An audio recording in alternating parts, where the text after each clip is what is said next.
Delhi liquors కేసులో అభిషేక్ బోయినపల్లికి 4 వారాల పాటు సుప్రీంకోర్టు మధ్యంతర బెయిల్ ఇచ్చింది. అభిషేక్ కు షరతులతో కూడిన బెయిల్ మంజూరు చేసింది.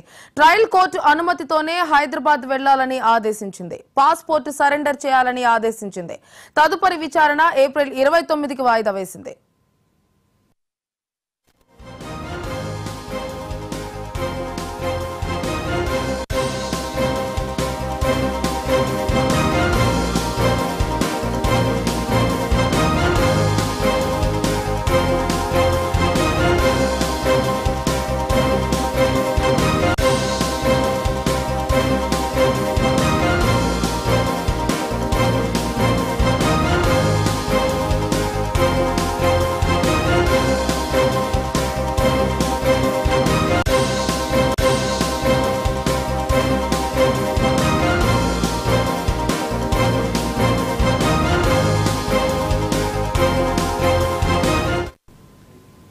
ఢిల్లీ లిక్కర్ కేసులో అభిషేక్ బోయినపల్లికి 4 వారాల పాటు సుప్రీంకోర్టు మధ్యంతర బెయిల్ ఇచ్చింది.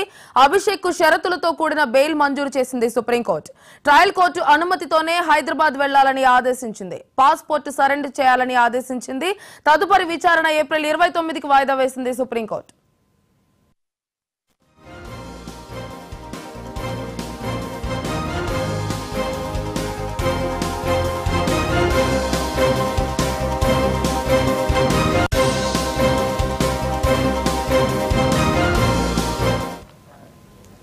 ఢిల్లీ లిక్కర్ కేసులో అభిషేక్ బోయినపల్లికి 4 వారాల పాటు సుప్రీంకోర్టు మధ్యంతర బెయిల్ ఇచ్చింది. అభిషేక్ కు షరతులతో కూడిన బెయిల్ మంజూరు చేసింది. ట్రయల్ కోర్టు అనుమతితోనే హైదరాబాద్ వెళ్లాలని ఆదేశించింది. పాస్పోర్ట్ సరెండర్ చేయాలని కూడా ఆదేశించింది సుప్రీంకోర్టు. తదుపరి విచారణ ఏప్రిల్ 29కి సుప్రీంకోర్టు వాయిదా వేసింది.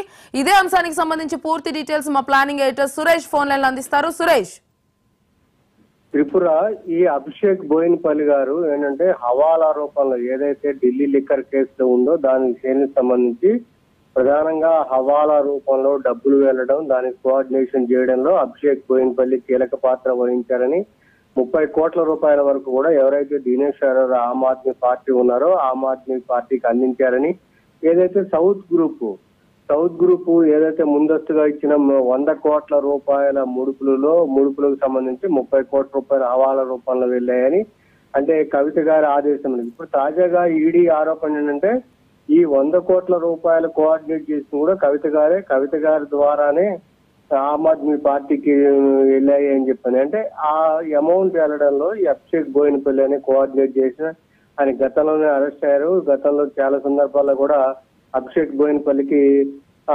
అటు అన్ని కోర్టులు అంటే ఢిల్లీ కోర్టు కానీ రౌజవన్య కోర్టు కానీ బెయిల్ అనేది నిరాకరించారు. ఆ నేపథ్యంలోనే తాజాగా సుప్రీంకోర్టుకి వెళ్లడంతో ఆయనకి షరతులతో కూడిన బెయిల్ అనేది మంజూరు చేసింది Tripura. Right Suresh, thank you.